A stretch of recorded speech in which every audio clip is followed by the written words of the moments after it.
So hello everyone. It's so nice to see so many of you here, and many of you already know me. But my name is Marta Calderia. I'm assistant professor of architectural history and theory, and I'm a member of the lecture and events committee of our school. And so, on behalf of the lecture and events committee, I would like to welcome everyone then to this event, and where we will be hearing about and discussing the latest publication of these excellent volume that you see here by the architect and author Jose Araguez, and titled Dispositional Intelligence in Architecture. So thank you all so much for joining us here today. And before we move on to introduce our guest speaker, I want to first to thank Dean Maria Perbellini for her support to the lecture and event series that brought our guest here today. But I also want to thank all of the studio instructors and coordinators who helped us plan and who helped us gather everyone here for this event. And lastly, but most importantly, I want to thank our department chair, Professor Dongsei Kim, not just for encouraging our committee to plan events like this for our Old Westbury campus, but especially for his many efforts and initiatives to improve our community life at the school since last fall. So this event was really only possible due to Dongsei's invaluable help and support. So without further ado, and on that note, I invite then our chair, then Professor Dongsei Kim, to come and to introduce then our speaker today.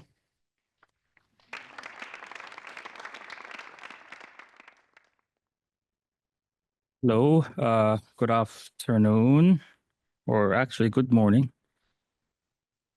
So Marta, thank you for the introduction, and welcome to our third event of the Spring 2025 lecture and event series titled Worlds Undesigned. I would like to just thank the lecture and events committee again for this great event, and also our speaker today. And I just wanted to introduce our presenter.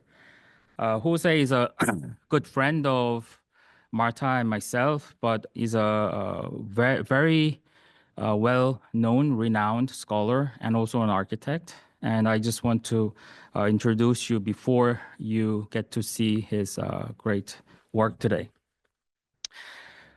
Jose Araguez is a licensed practicing architect, writer, and educator holding a PhD from Princeton University. He teaches at Yale. He's teaching a great studio this semester and was able to make this time down here. And at the Architectural Institute of Paris, and runs the Jose Araguez Architects, a Paris-based office that maintains substantial connections with New York and Spain. He has lectured extensively across Europe, North America, including the most of the top schools, in addition to the Middle and East Japan. His 6-year project involving the publication of The Building, which is a fantastic book, by the way, as well, is widely regarded in international circles as one of the most significant contributions to architectural discourse in the 2010s. And this all relates to a lot of the theory, history classes that you've been taking. So I'm sure you will be able to see how the presentation today will be related to what you have been studying. His writing have also appeared in Domus, Efflux, Flat Out, the Routledge Companion to Criticality in Art, Art and Design, Radical Pedagogies, and Technoscape. Prior to Dispositional Intelligence in Architecture, his second book, titled Spatial Infrastructure, was also published by Actar in fall 2022. So without further ado, I would like to introduce Jose to the front. So thank you very much.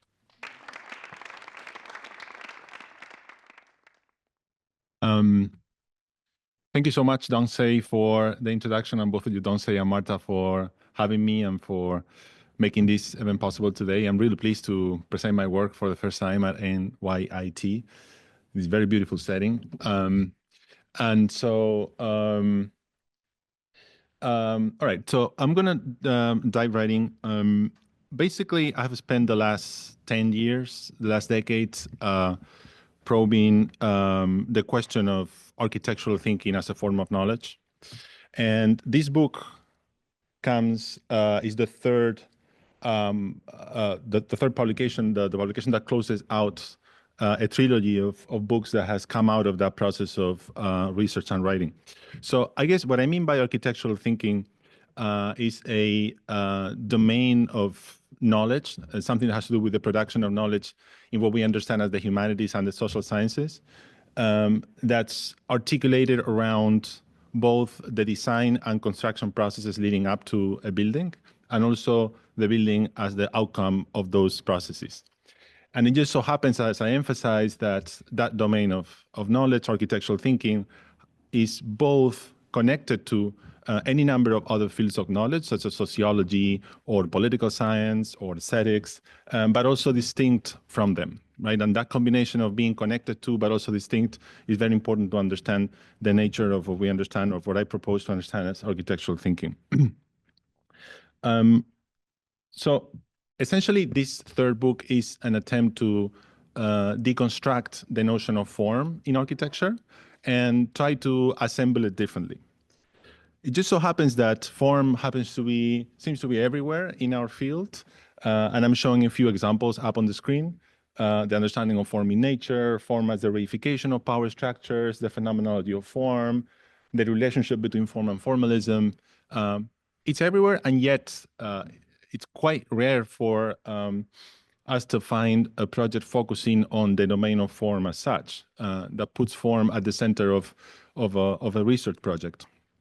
So basically, that's what I set out to do with this endeavor, and I set out to do it to start with on the grounds that there is a distinction, or the distinction that I propose, between shape and form, where form here would have to do with things like spatial organization, disposition, arrangement, configuration, while shape would have to do with questions concerning figure, outline, volumetric conditions, mass. So this distinction is at the core of the project from the get-go. So what characterizes terms in the bottom category, this organization, this disposition, is that they refer to the way in which you organize physical elements in space, not just in any way, right, but in a very particular way that allows for that organization to house a set of human or human-related activities, right, what we tend to call a program in architecture. So to put it differently, more succinctly, I guess form here is posited as a three-dimensional organization inflected with the programmatic potential. That's very, very important, right? Not any kind of three-dimensional organization, but one that can readily house a set of human and human-related activities. So the platform from which to craft this domain is a historically situated discussion around the bodies of work of three figures who operated on the margins of architecture, not quite architects actually, on the margins of architecture. Italian architect, artist, and educator Vittorio Giorgini, Ukraine-born Israeli geometer, engineer, and educator as well, Michaël Burt, and engineer, theorist, and basically polymath, Cecil Balmond. Now, the two figures are rather unknown, generally speaking, while Cecil Balmond is a much better known figure, not only in engineering, but also in architecture circles. So basically, the bodies of work of these three figures falls primarily within what we understand as architecture, but the way in which it was conceived, the kind of design thinking behind them, was grounded in, let's say, a diverse modality of scientific frameworks, right, and scientific modes of conceptualization. So I'm going to go into that a little bit as I talk briefly about through their work. So basically, what I just said is something to do with what we can call subversive disciplinarity, meaning that the status of a particular kind of production on the edge between architecture and inside of architecture and outside of architecture can be a particularly productive medium for crafting a new idea, a new concept of form in architecture, right? The fact that it's in between makes it particularly productive because it allows you to displace architectural conventions in certain ways that hopefully I'll be able to get to in the course of the talk. So Giorgini was a pioneer in instrumentalizing topology or topological thinking for architecture with enough of a scientific subconsciousness. I mean, he kind of knew quite well what topology was about.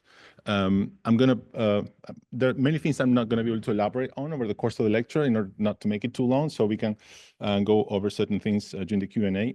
But basically, there are mentions of topology in architecture earlier than Giorgini. So around, well, actually 55, the two first mentions that I found by somebody like Rainer Banham and also an engineer called Robert Larry-Collet, who was at Penn for many years. But Larry-Collet did understand what topology was about, but really didn't apply to architecture very much. Banham used it in a primarily metaphorical way. Now, Giorgini applied it to architecture, and he came to know really what topology was about. Michaël Burt, on the other hand, operated in the domain of morphology. So I'll say a little bit more about morphology in a minute. And his body of work represents one of the earliest, most thought-of-going investigations into three-dimensional models of spatial articulation based on something that we can call configurational continuity. So models for articulating space that unfold infinitely in space and at the same time are patterned, right? There's a certain logic to the way they unfold. And I'll say more about that as well as the talk progresses.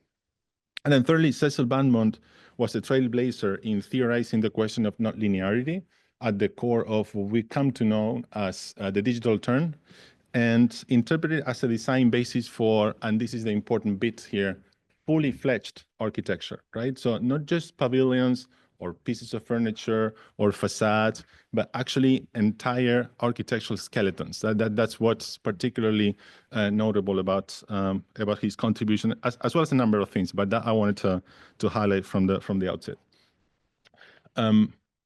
Something very important about this project is, word that comes out very often is the question of idiosyncrasy. A certain kind of uniqueness, but one that can be actually understood and demonstrated.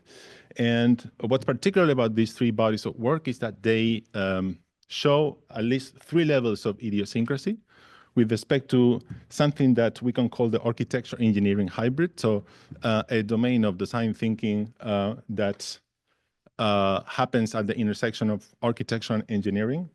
So the tradition of that. Also, they single themselves out with respect to the context in which they arose. And I'll say more about that context in a second, very, very quickly, about at least the first two. And then thirdly, with respect to what I call in the book the post-war shift toward a deep or intense or acute scientization of design, you'll find that sort of historical trend under different names in different authors, but that's how I propose to call it here. So these three bodies of work were singular, were a little bit unique with respect to those three aspects of how they came to be. So in other words, the main historical argument in the book is to claim that the architectural thinking embedded in the idiosyncratic, in the unique character of the work of these three figures happens to constitute a particularly productive domain of design and therefore framework to craft a new conceptualization of form in architecture. Something I do at the outset that I feel is important when you try to reformulate or study a concept in a particular field, which happens to be a very common one, actually, because form is actually a very common concept in our field. I felt the necessity to go back in history and review or critique prior theories of architecture and, if possible, prior theories of form, to see whether there's an opportunity to potentially contribute something different, or to see what aspects of that tradition were in need of revision. So I propose 4 themes out of that critique. One surprising thing at the beginning when I started doing that is actually there's very, very few theories of form as such in the history of architecture, which sounds like a potentially controversial claim, but I tried to the best of my ability to show that that's the case. And in many cases, you kind of had to go to these theories of architecture more generally and then find where there are mentions of form, or where the authors in question could work out a few aspects about it, but not fully fledged theories, right? Like volumes even, or really complete, comprehensive, rigorous frameworks around that concept. So the 4 themes I suggest out of that critique are, on the one hand, a shift from the duality of generic form versus specific form. Again, I cannot elaborate on much of this, unfortunately, for lack of time, but there's a trend in architecture that has tended to focus on that duality. So I propose a shift from that to a distinction between form and shape. Then secondly, what I suggest calling stylistic non-referentiality, meaning the possibility of developing something like a theory of form without that being necessarily tied to a particular style, meaning without that theory functioning on some level as a sort of manifesto for a particular style, or architectural style. Then thirdly, the fact that the idea of form is indissoluble from the idea of formation. So basically the form thinking processes that lead up to form. If theories of form are rare, theories of formation are even rarer. There is an attempt here to see how those two are connected in a number of different ways. And then fourthly, to try to see if we can transcend or reformulate the relationship between form and program, which is a duality that, of course, as you all know, continues to structure both our architectural training and also in professional practice. So there's an attempt to see how that can be rethought. Okay, so the chapter on Giorgini focuses on his projects involving shell structures and surface topology that he developed approximately between the late 50s and the late 70s, partly in his native Florence and partly at the Pratt Institute in New York, where he moved to New York in the late 60s, in 69. So the argument here for this chapter is that the idiosyncratic character of Giorgini's design vocabulary may only have emerged as a combination of the anti-rationalist tendencies prevalent in Italy at the time when he was there, where organicism was an important, trend coming out of the Second World War, and therefore a reaction against the rationalism of the modern movement and a number of other things, and the rationalism it acquired upon his move to the US, right? So a combination of anti-rationalism and rationalism in a certain specific way gives you this kind of idiosyncratic work, right? That's the argument structure in this portion of the book on Giorgini. So at the beginning, late 50s, early 60s, there was little scientific awareness, at least in a rigorous sense, in his work, right? So he was kind of looking at nature, natural structures as a way to free up design methodologies in architecture, but it was kind of more intuitive than anything else. There was, an idea of efficiency that he was trying to kind of decodify in nature, but primarily it was an intuitive rapport to nature. Now, by the mid-70s, once he had been in New York for a few years, then it really did become a research project focusing on the study of systems of double curved surfaces, which foreshadowed the production of something like a geometric theory of design. So chief component of this theory of design is a series of topological transformations. I don't know how familiar all of you are with the notion of topology. I'll say just a few words about it in a minute as well. But just to introduce it here, a series of topological transformations based primarily on bending forces, triangular symmetry, rotation, which ended up producing as an outcome the idiosyncratic character of his design vocabulary. Now, topology is essentially, to put it in very, very, very simple terms, refers to the study of spatial relations and geometric properties, basically, that remain unaffected by a series of deformations, which may involve things like bending, crumpling, stretching, but not gluing or tearing, right? So there's certain things you can do to a geometric figure which will not alter the topological nature of the figure, while others will, right? So, for example, if you have a cube, you can transform that cube into a sphere, and both the cube and the sphere will retain the same topological nature, which is defined by what's called topological invariance, just a series of metrics that I'll just go very, very briefly into in a minute. But for example, if you have a line and that line has just two nodes, one at either end of the line, and that line is just straight, if you turn it into a curved line but don't change the number of nodes, then the line topologically is the same. It doesn't matter whether it's straight or curved. However, if you introduce a node in the middle, then you change the topological nature of the line, because the number of connections, meaning of nodes, does change the topological nature of a figure. So these are the kinds of things that he started to become more and more conscious about, as at the same time as he was experimenting with this type of structures, which, as I said earlier, are based on basically double curved surfaces for the most part. Now, because of what I just said, of course, you can start to understand that the curved or straight nature of a geometric figure has absolutely no importance in topology, right? Which means that you can imagine any number of these designs by Giorgini conceived with straight edges, straight lines, and flat surfaces, and for them to actually embody the same articulation of space in topological terms.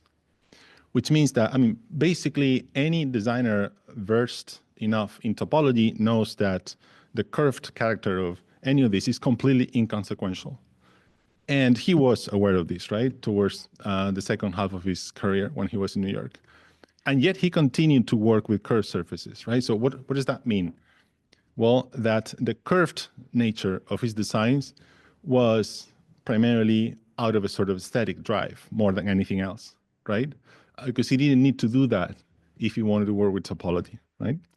And so why do I say that at all? Who cares about that? Well, the reason why I think that's important is because there has been an association in architecture more or less immediate between something like topological design and the outcome of that, for the outcome of that to look blobby or to look curved or to look absolutely nothing to do, right? You can work around the domain of topology your entire life and not deal with curves at all, right?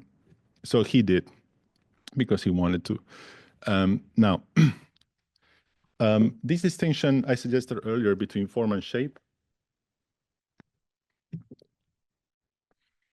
there are many of Giorgini's sketches that illustrate that distinction very well. So for example, here you have, let's see where the pointer is. Yeah, there. You have like a surface like this is symmetrical and articulate space roughly into three regions, right? So one underneath the concave part over here, and then two above the two sort of convex areas, right? And it just looks like that. And then next to it, you have a version of it made up of just flat surfaces, right? Where there are creases, right? There are no creases here. This is a continuous surface.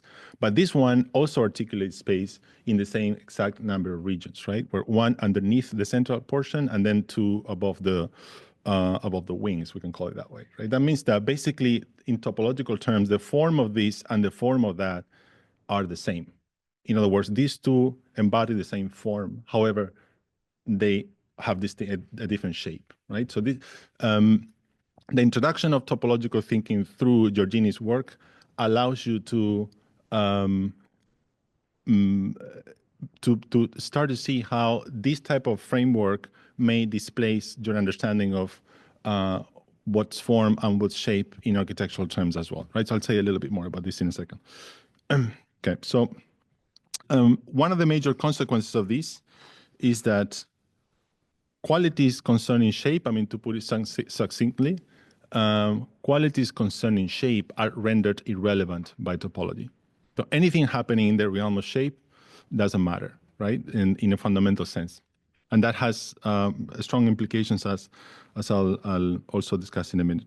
Now, one important aspect of all of this in the case of Giorgini's work is that the idea of a program is written into all of his topological transformations, because for the most part, his iterations always feature the proportions and the relational properties that make them readily available to house a set of human activities, right? What we call a program. And actually, if you look closely enough, you see that as he was developing, for example, these sketches for this is a house for a sculptor from 72 in upstate New York. He actually was annotating his plans with the functions that were to occupy each of these areas, right? So you see bathroom, kitchen, laboratory, and so on and so forth, right? This is very different from manipulating these kinds of shell structures in a way that you are not cognizant, or you don't take into account the fact that program should inhere in form, right? The program is an immanent quality to your formal manipulations, as opposed to something that comes a posteriori or really doesn't come at all at any point. Okay, so there are two other concepts that he introduced that further ground this notion of program inhering in form, what he calls zones of influence and transitional elements. Again, many of these terms I'm not going to explain in the lecture, but I at least want to kind of throw it out there. Maybe it sparks your imagination or your curiosity. And out of that, I suggest the concept of latent arrangements to kind of continue a reflection on how to begin to think about the way you occupy structure of this nature in a way that doesn't really imply the necessity to use rigid partitioning or univocal partitioning, right? There's a certain idea of layout that's going to stay like that over time, or that's basically tightly related to the geometry you're occupying. So to wrap up this section, Giorgini design thinking, I mean, that's what I suggest in this piece, lends itself to me to be a medium for introducing how topological thinking may be made instrumental to determining formal qualities, which is to say, to determining how a spatial arrangement can articulate a bounded region in a fundamentally distinct manner, as opposed to just embody a distinct shape. Okay, so the chapter on Burt deals primarily with systems of space subdivision based on periodic geometry. This is different, very different from what Giorgini was doing, right? This is periodic geometry, meaning all of this is based on a certain unit that repeats itself in space, according to a certain aggregational logic. And in his case, well, that kind of work with no further consideration other than geometric ones, right? And geometric parameters falls squarely in the domain of morphology, right? So morphology, as the word indicates, has to do with the logic of form. So this is just form with no architectural consideration. Right? Now, if you try to just come up with new ways of articulating space within the realm of morphology, then you're operating in what's called theoretical morphology, just inventing these kinds of structures and see how you can come up with new geometries in this vein. But there's something called structural morphology, which basically is another segment of that field, which studies the static properties, right? The load-bearing properties of some of these configurations. So because he was also an engineer, he, in many cases, studied both, right? So got involved in theoretical morphology, as a sort of geometric geometer and geometric inventor, but also tested the static properties of some of these. Many of these had as a unit one that was double curved, and in other cases, those units were, comprise only planar surfaces, right? So you'll see a distinction between those in a second, how that gave rise to two different kind of lines of research within his work. The main argument here is that even though he embarked on a lifelong project centered around geometry and therefore dismissive of any architectural considerations for the most part, he ended up carrying the main critical elements that. Okay, so let me back to, for a second a little bit to contextualize, because otherwise that claim is not going to be understood. Burt's work was born in the context of something that has come to be known as architectural morphology, as opposed to urban morphology or geographic morphology. That's specific to Israel. And more architectural morphology in Israel at the time, part of it had to do with also articulated a critique of the modern movement. So the claim here is that even though Burt was dismissive of any architectural considerations, his body of work ended up carrying the elements of morphology's critique of modernism to its logical consequences. Specifically by basically proposing a radical autonomy of this series of spatial arrangements as an alternative to the functionalism promoted in the modern movement, by replacing the importance of the objecthood, with infinity. This has nothing to do with an object-like type of logic, and by also moving away from the modern language by proposing a vast array of different formats of expression.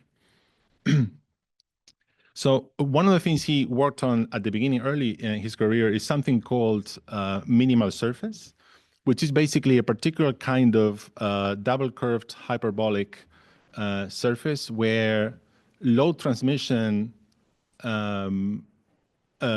happens only across tensile and compressive stresses on a surface, right? So there's no flexure.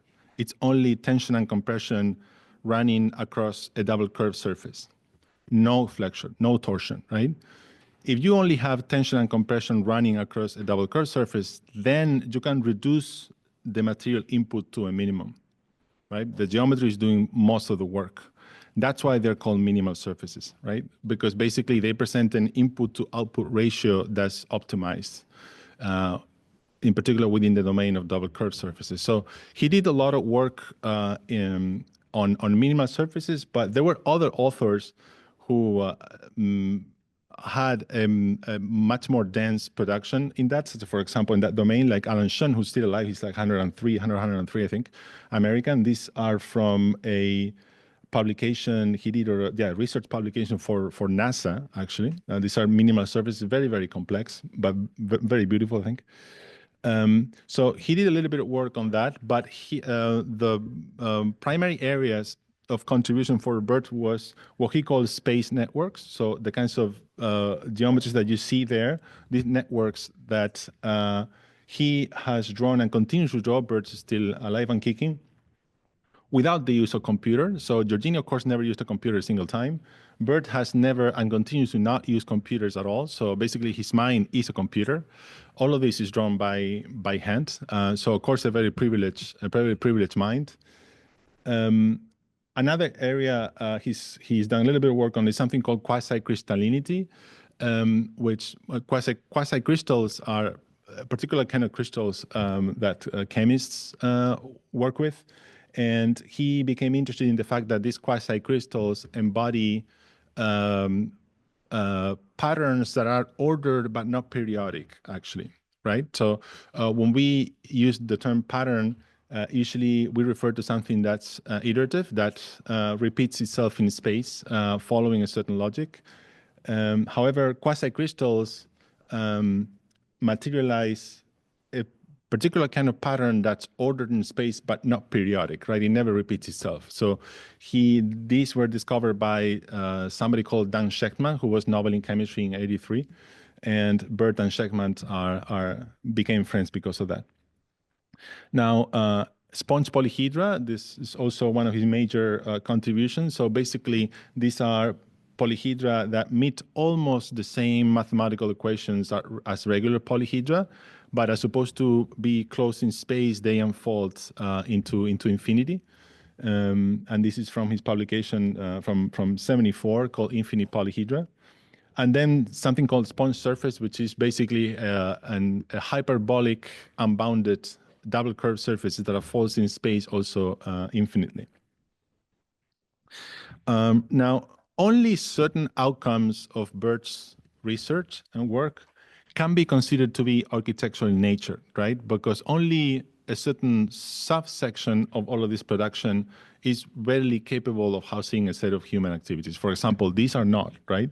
These are too complex for that. I mean, the number of steps that would be required to bring one of these into something like the spatial skeleton of a building would be so many that by the time you get to something realistic, it has become something else, right? So to stick with the ones that are architectural in nature, this is also from this 1974 publication with Abraham Bachmann, a colleague at the time at the Technion. He taught at Technion for many years. He was dean at Technion also in two different periods of time. This publication registered a scientific expansion of the domain of sponge polyhedra. They demonstrated scientifically that they had come up with new ways with new sponge polyhedra. And some of these can be claimed to be architectural in nature because they can realistically house a set of human activities. Therefore, if those two things are true, you can actually claim that this publication scientifically demonstrates the expansion of the domain of architectural configurations, right? Which, put that way, can be also a controversial claim. I mean, I'm going to just leave it at that. The possibility that you can scientifically demonstrate the novelty of the spatial skeleton of a building, right? So there's something along those lines suggested here. Now, the kind of building that this can be made into is given by the configurational nature of the polyhedra in question, right? So for example, here, these resemble tower envelopes, right? These are called cylindrical polyhedra. The cylindrical polyhedra resemble tower envelopes. Now, so-called mono-layered seem to look a little bit like a one-story building with interior courtyards, right? Pretty realistic. So-called multi-layered and multi-directional resemble multi-story buildings with openings at different heights, right? With open spaces at different heights.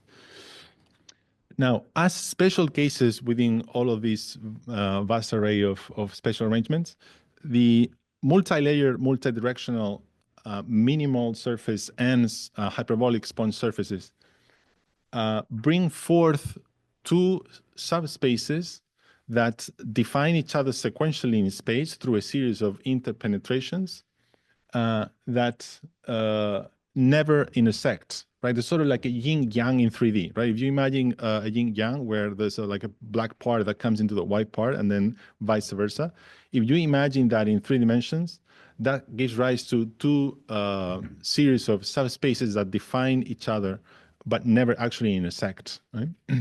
And so I suggest the term spatial reciprocity to understand that kind of condition.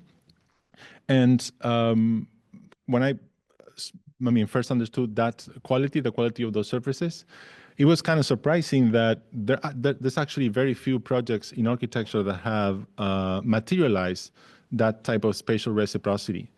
Nevertheless, I bring a couple of examples here. So for example, that's the double house in Utrecht by MVRDB, where you have the condition of spatial reciprocity in section, right? So you can see how there's two houses and they kind of come into one another, and in coming into one another, they kind of define each other as well.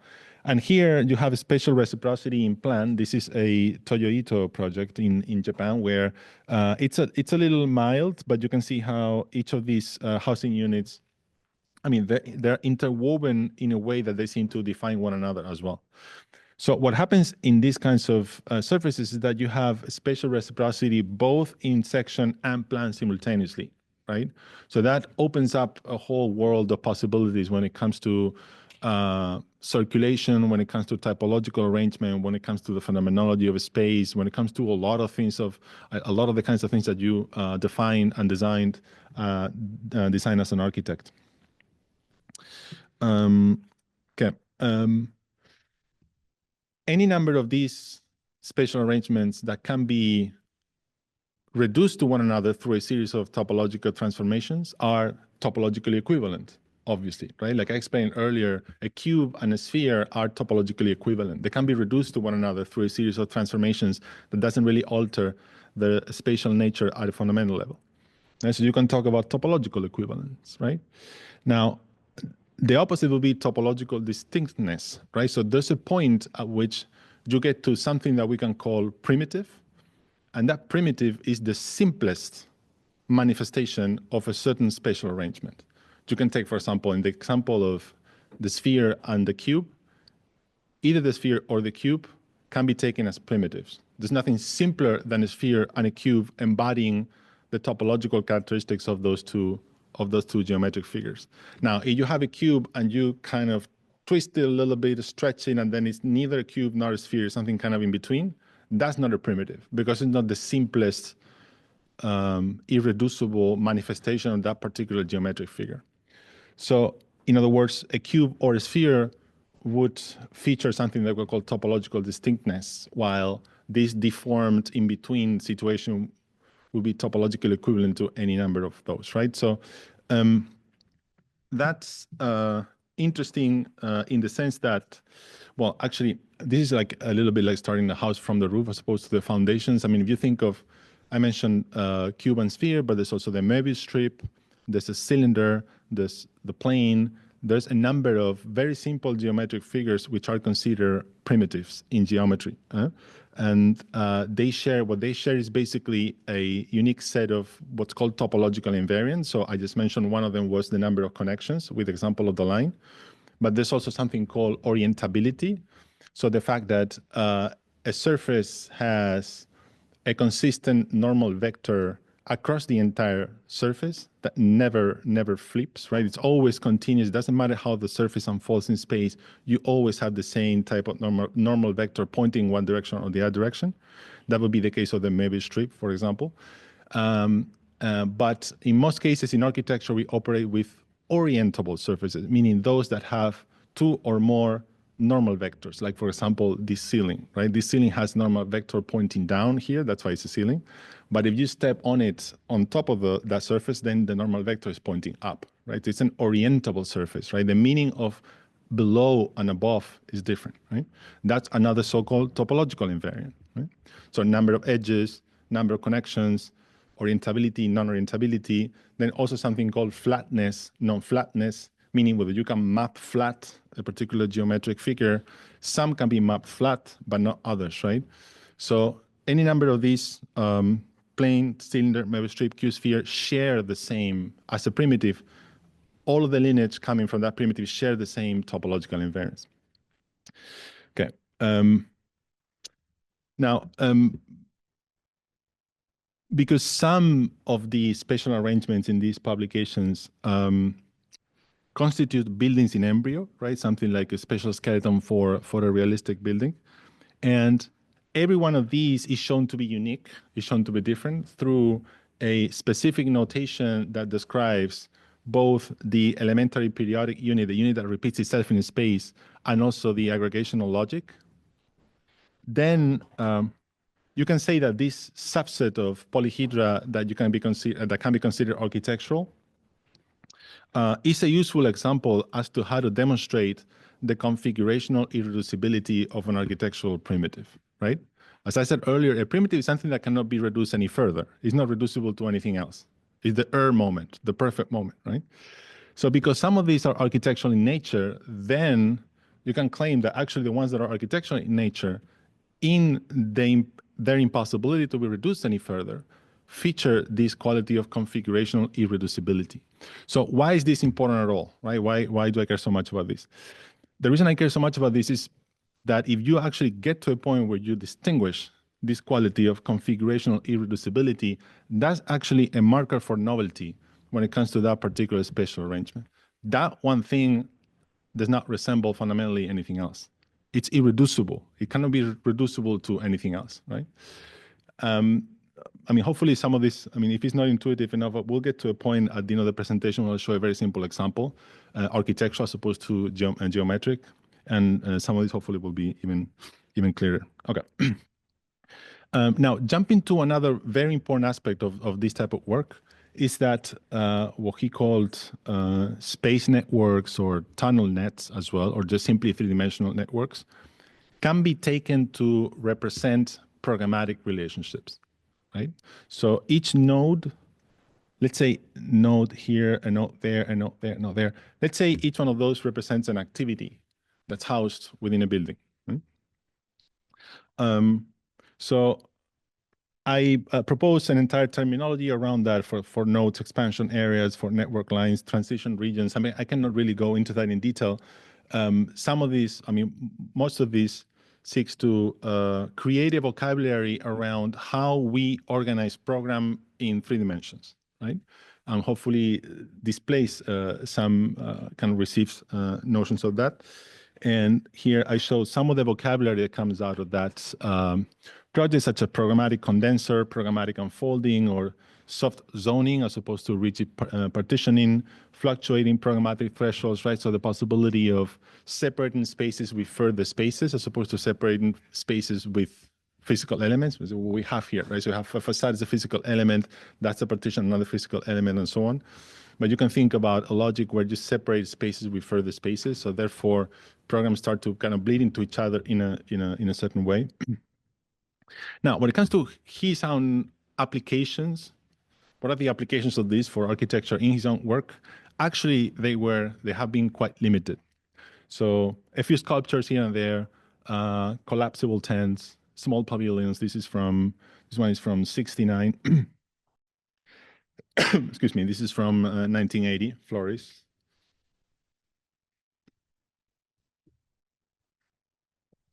The one exception, his entire body of work, was this project called Aquaville for the Paris Biennial of 1969, where you can see that actually he turned one of his spatial arrangements into something like a fully fledged building with staircases at different heights, with slabs inside these meandering surfaces, with walkways, entrances. That's the only example in his entire body of work where he imagined an application of his surfaces at the scale of, actually, this is a little bit bigger than a building. It's almost like a mega structure. And part of it is underwater and the other half is, or more than half is above water. So I show about 40 years after that, I showed him this scheme by Japanese architect Toyo Ito. This is a competition entry for a cultural building in Ghent in Belgium from 2004 that he came second in, done with Archizoom's Andrea Branzi. The person who came up with the basis for this concept actually was Akihisa Hirata, who I'm lucky enough to be teaching with this semester, and who explained to me how this came to be. Anyway, I showed this to Burt about 4 years after he came up with Aquaville, and he told me that he never believed it possible that one of his minimal surfaces could serve as a basis for an entire building when he himself had done it before. Right? So that gives you a sense of how he veered basically into an entire trajectory of work that was dismissive of architectural configurations at this level. Now, in reverse or complementary to that, I showed Ito some of Burt's work, and he told me he had never seen anything like it before. So he was not aware of, even though it's striking, right? I mean, not only the similarity in geometric terms, but also even the color palette, right? And it seems like they were really looking, but no awareness of that. All right, so moving on to Cecil Balmond, who's an entirely, I mean, quite a different animal. What this chapter does is that it looks at his formal ideology and tries to construct a chronology of the various intellectual stages building his theory of form, right? Balmond, unlike Giorgini and Burt, Giorgini was very well read and cultivated, and Burt is an extremely intelligent man. But Balmond is almost like a polymath. I mean, it's somebody who can easily transition from a discussion in philosophy, in economics, in design, in engineering, and much of his work has to do with this theoretical development, not only design. So the argument here is that the origin of his design ideology has to be traced to the legacy of Fray Otto in Arup. Cecil Balmond worked at Arup for something like over 4 decades. Arup is this, of course, very important engineering firm. I mean, they do a number of other things, not only engineering, but primarily, I mean, they started as an engineering firm. And he became chairman or vice chairman by the year 2000, I think. So the origin of his design ideology has to be traced to the legacy of the impact that Fray Otto had on Arup, as a result of which also some of Otto's anti-modernist tendencies became written into Balmond's own design ideology. So throughout the 70s, which was when Fray Otto collaborated with Arup engineers, things like nonlinearity, complex morphology, biological structuralism, these terms were part of the lexicon that was thrown around and mobilized at Arup. And you could see how this influenced the young Balmond to the point that much of that became really central for the development of his work over time. It is therefore no coincidence that some of the schemes, some of the concepts that Fray Otto worked on, along with a number of Arup architects and engineers, such as the Kokomas government complex in Riyadh, and some of Fray Otto's abstract experiments in formal thinking, such as those branching exercises, resonate so strongly with Balmond's later work. Okay, so one of the things I point out here is, as I said, Balmond is a thinker, really. I mean, he's somebody who writes a lot and even writes poetry and published four books so far. He worked with many of the top figures in architecture between, let's say, the mid-'80s and the late 2000s, more or less. Soto de Moura, Siza, Enrique Miralles, Rem Koolhaas, Toyo Ito, like basically the who's who of the star system at that time. And the observation here is that his theoretical contribution revolves around a combination of rules and patterns on the one hand, but then a lot of room for improvisation within those rules and patterns at the same time.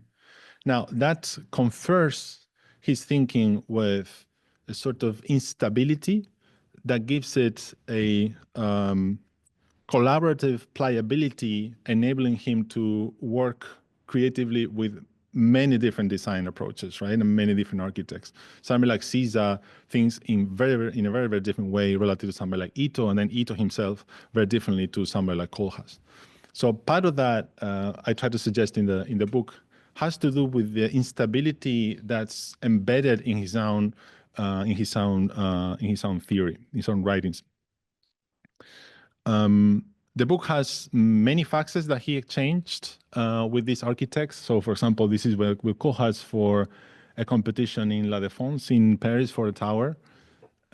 This is also with Koolhaas for the Seattle Library. It's really fascinating to read, what they wrote at the time, and the level of exchange of ideas is really fascinating, and how a collaboration between an engineer and an architect can get to the point where really it's almost indistinguishable at some points, and you can see how the architect starts to understand some of these engineering logics are incorporated into his design thinking in a creative way, and vice versa. An engineer starts to think spatially, so not only in terms of structural elements on construction details or trying to make things bigger or less big. This is with Daniel Libeskind for the Cincinnati Art Gallery, and that's with Shigeru Ban for the Pompidou Metz. With Philip Johnson for a tower. Now, with Koolhaas in particular, they developed together the notion of episodic structure. There are two notions that are really important in terms of this creative collaboration with architects. One is episodic structure, and then the one I'm going to present later, structure as trace. Episodic structure has to do with the following. So usually when you design the structure, load-bearing structure of a building, basically you have more or less the same system that deploys across the entire building, right? More or less homogeneously. It can vary. It can, like acquire different dimensions, but it tends to be the same system. Episodic structure combines a diverse modality of different structural systems juxtaposed to one another in sequence as you experience the building, actually, right? And they vary based on local considerations, right? Certain spatial aspects that certain areas have with respect to others. And both Kunsthal here in Rotterdam is a perfect example of that, or the Maison Bordeaux, this house that's Koolhaas himself, Cecil Balmond, and Madelon Vriesendorp at the end of the construction work for the Maison Bordeaux, featured this idea of sequential structures, almost like a series of different scenes that also have an impact on how the structure is conceived and materialized. Now with Ito, this idea of structure as trace is different, right? It has to do with conceiving of a structure as an element that unfolds in time along a differentiated path defined by an algorithm, right? So it's basically the deployment of an algorithmic logic that accrues over time at a point where you see it already embeds a certain engineering logic, like a static logic, and then you kind of freeze it and turn it into a load-bearing structure. So this is what happened at the Serpentine Pavilion, 2002 Serpentine Pavilion, in a script that I discussed in the book at length by Daniel Bosilla, Cecil Balmond's right hand at Aruba at the time. And so, structures as trace was the kind of second very important concept. Now, the dynamic, one thing that's important also to understand here is that the dynamic character of these formal procedures, like is the case with the structure as trace idea, establishes the conditions for accidents to occur, right? The important thing about this is when you think algorithmically, or even not algorithmically, but with this idea of a design process being unstable and yet capable of being controlled, is that there's a certain pattern unfolding in time, or a certain formal procedure unfolding in time, which is going to have an emergent condition. It's going to have emergent conditions, accidents that are going to happen along the way, right? So the dynamic character of these procedures is conceived, is manipulated, is operated with in such a way that those accidents occur, right? So here, for instance, this is the roof of a stadium won in competition with two German architects in the mid-90s, where basically it was generated with a disk that moves sequentially according to a particular mathematical equation. And then as it continues to move within a certain bounded region, slightly like a ring, then the lines start to crisscross in particular ways. And when they crisscross enough, that generates certain redundancy, which was necessary to hold up the roof of the stadium. So this is one of the ways in which you can see that those accidents emerge over time.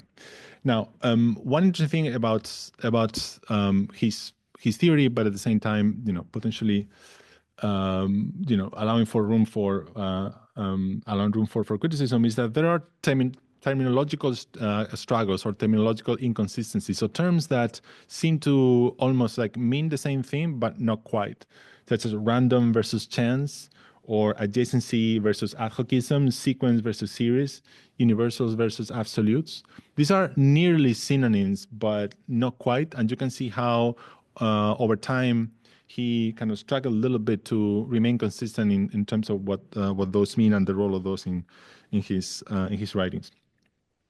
Now, repeatedly, he conjured up ways to turn figural characteristics, in particular borders and limits, into regions of spatial speculation. So, in other words, ways of turning shape into form, ways of turning qualities associated with shape into spatial conditions. Another very important aspect is the fact that in many of these concepts, much of his design thinking is characterized by a kind of simultaneity of orders, like several orders coalescing or being embedded at the same time in a certain design procedures. So for example, one of them, I go at length to discuss some of these and to propose a certain terminology to understand how these concomitance or simultaneity of orders comes to be. And one is what I suggest calling interdependence through nesting, which is specific to, for example, fractals, different scales nested within one another, which precisely because of that nesting, they become interdependent, right? So that's, this is the example of the Victoria and Albert's Museum project with Daniel Levesky in London. And this idea of interdependence through nesting is present on the enclosure. And there's a whole thing about the self-supporting spiral as well, which is a whole other aspect of that design, which I also kind of try to discuss in the book. And then another way in which you can find this simultaneity of orders is the notion of independence through superimposition. Right? So if you look at, for example, this little sketch here, you can clearly differentiate, on the one hand, the spiral, and then on the other hand, this group of lines, right? So they are independent, right? They're clearly distinguishable. But that distinction is partly enabled by the fact that one is overlaid onto the other, right? So that's the kind of logic that you find in some of these sketches.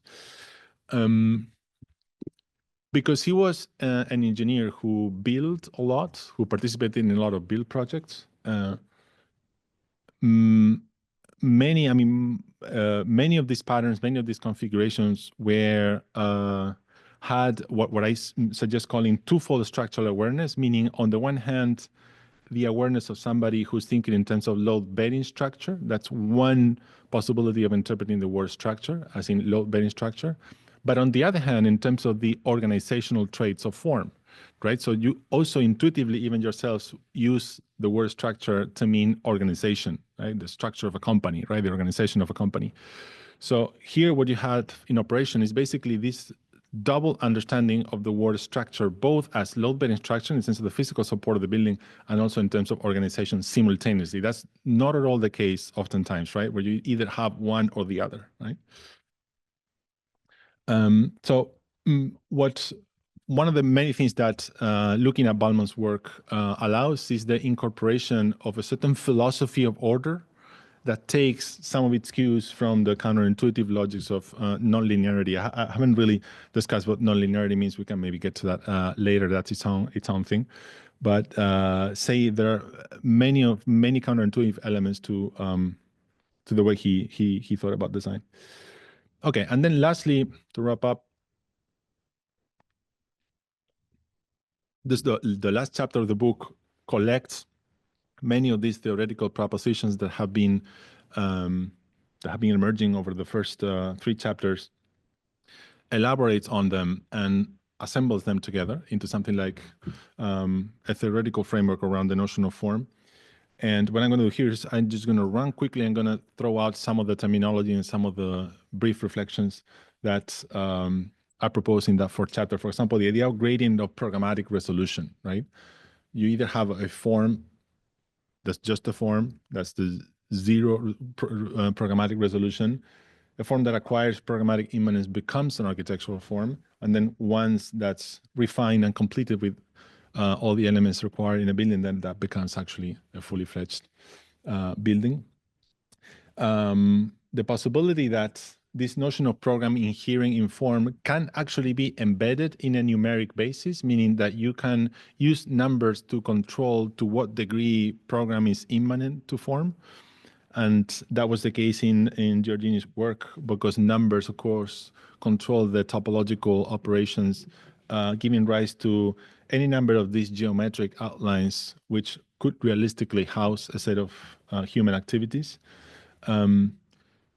Likewise, the periodicity, symmetry, porosity, proportionality of any number of these sponge polyhedra, meaning the characteristics that really confer them with the condition of inhabitability, right? The capacity for them to house a set of human activities. All of those features, all of those traits are enabled by the numeric basis, giving rise to this polyhedra as well. And in Balmond's case, this is a project also with Ito, the S project, which is for a department store in Glasgow, 2002, I think. numbers controlling the algorithm, giving rise to both the pattern of columns and the way they their inclination varies as they grow in height, make it possible for the final configuration of columns to both house the program of a department store and then at the same time form a realistic load-bearing structure, right? So again, numbers controlling the notion of programming here in form.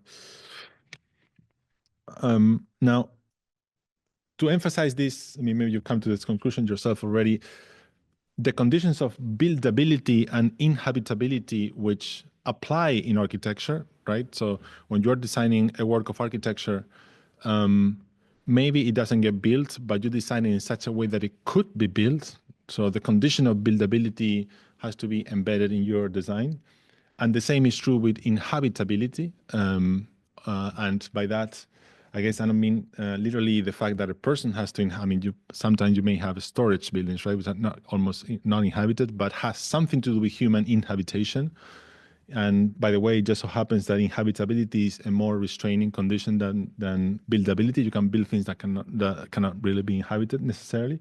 Those apply in architecture, but not in geometry, right? So therefore, to many of the things that I've been saying, what's required really is an architectural interpretation of topological concept and topological transformations in order for you to transition from geometry to architecture. So I offer a few reflections in chapter 4, primarily as to how to develop an architectural interpretation of topological invariants and topological transformations as well. Yeah, so all of the spatial arrangements reducible to the same primitive actually have the same form, therefore topological equivalence reveals formal sameness, and vice versa, topological distinctness yields formal singularity, right? So one way to demonstrate and to show a basis for claiming formal singularity is to actually show that the quality, the condition of topological distinctness is there. Another claim or reflection offered in this chapter 4 has to do with the fact that the organizational nature of a building is traceable to a physical ensemble that precedes the introduction of rooms, the introduction of partitioning. And that physical ensemble, I suggest calling it spatial infrastructure, which would hark back to my second book. So here's offered just as a brief reflection, but in my second book, there's a whole chapter developing this idea. This is the quintessential spatial infrastructure of the 20th century and beginning of the 21st century. Vast majority of buildings to this day continue to be articulated on the basis of this. Doesn't matter if there's a courtyard, a cantilever, blah, blah, but essentially the DNA is this. So I guess much of this work is to try to kind of push in different directions. Of course, there are alternatives as well, but it still remains dominant. This is kind of, I said something on the science earlier, any special infrastructure embodying a previously unavailable architectural primitive expands the domain of architectural form, right? Did you get to a special infrastructure that was not previously available? And the way you can demonstrate that is through the notion of configurational irreducibility. It's not reducible to any previous known format of a spatial arrangement, then that's going to expand the domain of architectural form effectively. There are 3 territories for experimentation that remain quite unexplored. I mean, there's examples here and there, but have a lot, still have a lot of potential. For example, spatial infrastructures featuring spatial reciprocity. As I said earlier, very few instances in the history of architecture where buildings have been conceived around this notion. The possibility that a building can be organized around a pattern that's ordered but not periodic. So what characterizes quasi-crystallinity. There's basically virtually no work in that direction. And that has a lot of potential in terms of organizing program in such a way that everything is related to everything else, but in a way that's both rational, I guess, and not repetitive. And finally, fractals, not in the superficial sense, meaning in the sense of cladding or enclosure, but actually in a spatial sense. So the fact that you can have several scales nested within one another, programmatic scales within the same building. Now, Another sort of open territory there is the possibility of using three-dimensional networks to interpret and generate new programmatic regimes. So architecture tends to operate on the basis of prepackaged program, museum, house, department store. Like all of these are prepackaged sets of activities that we understand under a certain label. You could imagine assign different activities to any one of these nodes and then combine them and relate them in space in such a way that you come up with new programmatic packages, right? So it's a way to deconstruct preconceived programmatic packages and come up with new ones, or at least maybe challenge certain portions of the new ones. There's a fair amount of aspects of these three bodies of work that have a lot to do, or at least resonate with what Stan Allen famously called, conceptualized as field configurations or field conditions. And one of them is particularly conspicuous, which is the idea of a kind of local determinism. So basically part-to-part relationships as opposed to part-to-whole, or otherwise called local syntax. So the way in which two elements relate to one another in a local sense, regardless of how that gives rise to a whole in the end. So in the case of Giorgini, that local determinism is embodied in something that he called beam shell. So basically a combination of a beam and a shell at the same time as a fundamental unit, the manifestation of which you can see in these sketches. In Burt's case, it would be this elementary periodic unit that repeats itself in space. And for Balmond, it will be this thing that we can call individuated action or generative action. So the fact that these patterns of these geometric figures arise by understanding that geometry can be understood as something nascent, something dynamic, as opposed to static or fixed in time and space. So there's an action at the beginning that introduces this dynamic character for that to give rise to a certain pattern or geometric configuration.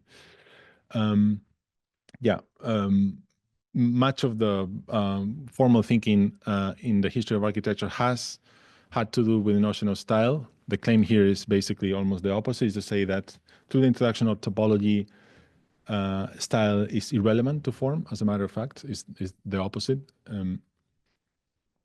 To talk about design process, there's a certain way in which you can stick to a processual self-consistency, in this case based on a certain scientific thinking that yields stylistic non-referentiality at the end, meaning there's no stylistic bias incorporated at the beginning of your design process such that it carries over from step to step and ends up being materialized in your design outcome. There's a certain way in which your processual self-consistency can be conceived that way. And I propose two different options of non-referentiality depending on certain traits of your design outcome. And that's it. Hopefully that wasn't too dense or too fast. Thank you.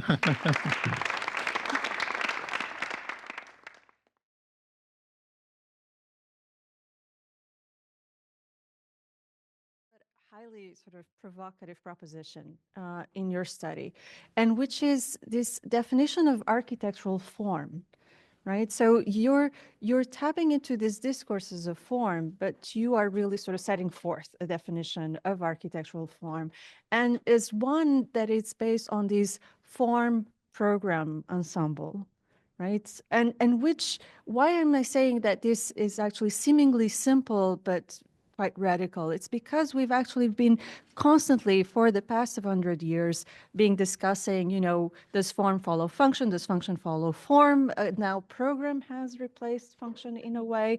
But what you're proposing is really not just a leveling of the fields, right? Because those conversations and those debates, it's what comes first, always tend to set like a hierarchy. But what you're proposing is to do away with this duality altogether, and to say that in architectural form, the program is inherent to form and vice versa, right? So that, I think it's really a critical move on your part. And I was wondering if we could talk a little bit more about then how is this happening, especially considering the moment of formation, right? How it emerges. And I'm trying, to think about our students who are now experimenting, right, with different methodologies. They're trying to really to organize their projects and trying to think of both form and program at the same time. And what you're proposing is really sort of how they somehow sort of emerge together. So I was hoping that perhaps we could talk a little bit more about this, and knowing also that you've experimented so much also in studio. So you have actually that experience as well. Yeah, that's a crucial, absolutely crucial point. I think there are two aspects to that, maybe to highlight here. One is the fact that there's a claim in the book in chapter 3 where I say something along the lines that much of the production coming out of what we've come to understand as the digital turn in architecture over the last 30, 35 years has fallen out of the domain of architecture because programmatic considerations or the kind of realistic nature of those forms for them to really become the skeleton of a building wasn't there. And instead, these extremely complex and appealing in a certain sense formal arrangements were used for a number of purposes other than really serve as the DNA, the spatial skeleton of a building. So I guess, because this book, I mean, part of it is to trace the history of that, the development of those kinds of languages. I wanted to make sure that I did not kind of fall into that category, right? I wanted to make sure I stayed within the boundaries of architecture through and through. And for that, it was necessary to posit program as inherent to form so that whatever the complexity, whatever the porosity, whatever the density, whatever the characteristics of these kinds of complex patterns and configurations, all of that was going to stay always within the domain of the architecturally possible or the architecturally realistic, right? So that's one of the, there's kind of critical, as in a criticism of the tradition of digital design. And for that reason, I was sure that had to be there, right? So that's the methodological or kind of critical aspect of that. Now, in terms of design, specifically design, I mentioned a couple of things in the lecture, but basically, if you are interested in these kinds of more complex languages, something very crucial is to understand that there are certain characteristics to that have to be present, if not at the very, very beginning, early enough in your design process, such that you make sure those are realistically architectural.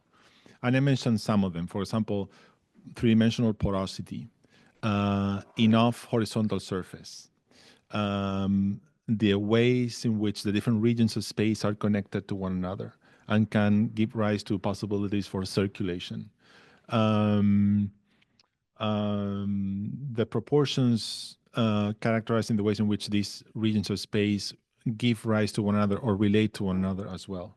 So questions of proportionality, right? So you can basically come up with a list yourself of how many of these have to be in place early enough in your design process so that you do two things hand in hand. On the one hand, you set yourself along a path of a sort of unknown design process where you're uncomfortable all the way because you're not really operating with a formal language that you are familiar with. So you are experimenting with that, but at the same time, you are sure that enough of there's a number of these characteristics, traits that had to be present in the various design iterations that you are going through as you're experimenting.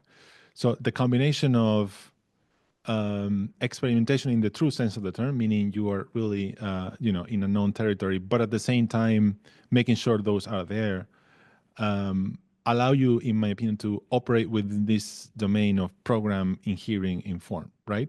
Not as in one particular program, a museum, a house, whatever that might be, but the possibility that a program could realistically occupy the kind of formal configuration that you're operating with, right? That's from the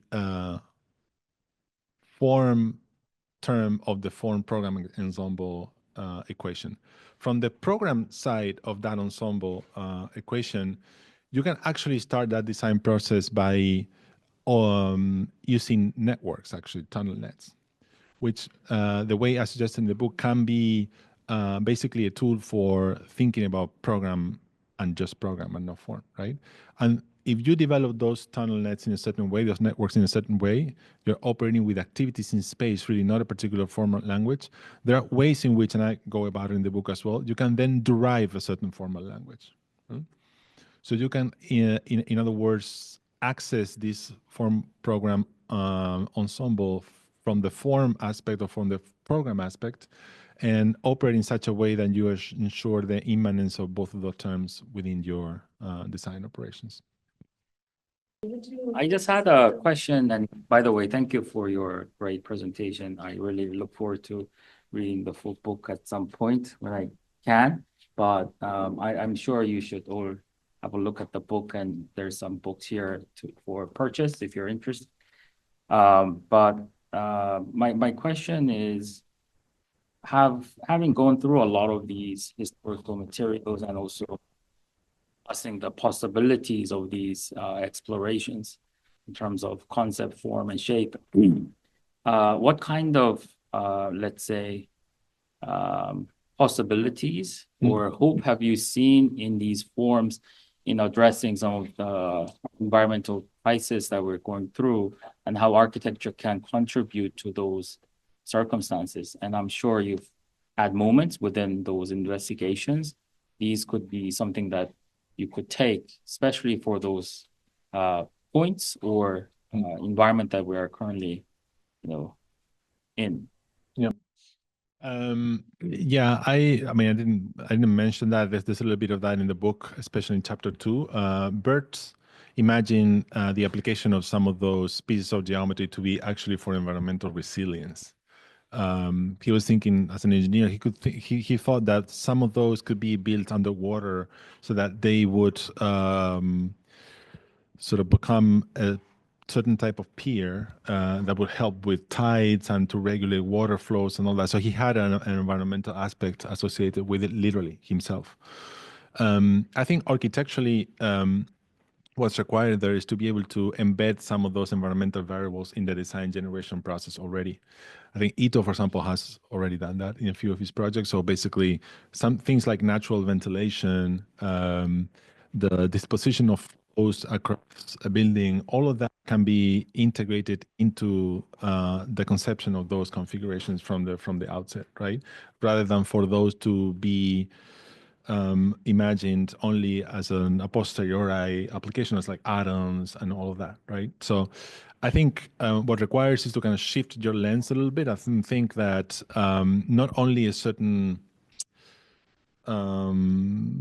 modesty, I mean, formal modesty, or basically resorting to formal configurations and typologies that are well known and that we've seen since the 18th century are the ones that we must use in order to design something that's environmentally friendly. But as a matter of fact, the opposite, that you can address these environmental concerns by embedding some of those variables into the way in which you generate these, and see how the very complexity of those can actually help as opposed to hinder, right? So one analogy for that is the fact that, as I explained with minimal surfaces, it's actually the very complexity of the surface that allows for you to reduce the amount of material necessary for building those shells, right? So actually it's an environmental approach, even though you could argue, I mean, first sight, it could be judged as the opposite. So that's just one example right there. So, but it does require to shift. I mean, we could speak about that forever. Basically, what you see right now over the past 15 years has been a turn away from that,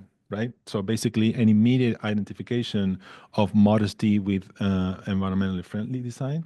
And actually, I think that over time, hopefully, will be overturned. I mean, not overturned entirely, but basically, the possibility of complexity to be explored with that idea in mind, so that we end up with a larger array of options and not just the use of 19th century typologies, except that now built in wood. But it's basically what you see. I mean, at least all across Europe now. So yeah. But even the fact of a structural optimization that can be reached through these, again, contributing to lessening the carbon footprint that comes with the construction process. Yes. Yeah. I guess it's like humans of persons. What do you feel is like the main thing that we should be taking away today? Taken away from what? The lecture and everything that you talked about. If there is the one thing that you want Joseph to question. Wow. The book. Yeah. Buy the book.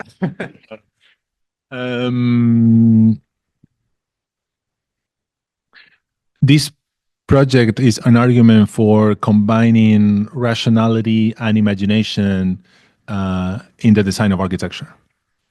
Not one or the other, right? Those two categories are often understood to be almost opposed to one another, like opposite. Either you are this free thinking kind of designer who doesn't rely on science or you are somebody on the side of rationality, rigor, science. This book is a player for the possibility of combining imagination and rationality as a way to push the boundaries of architectural thinking.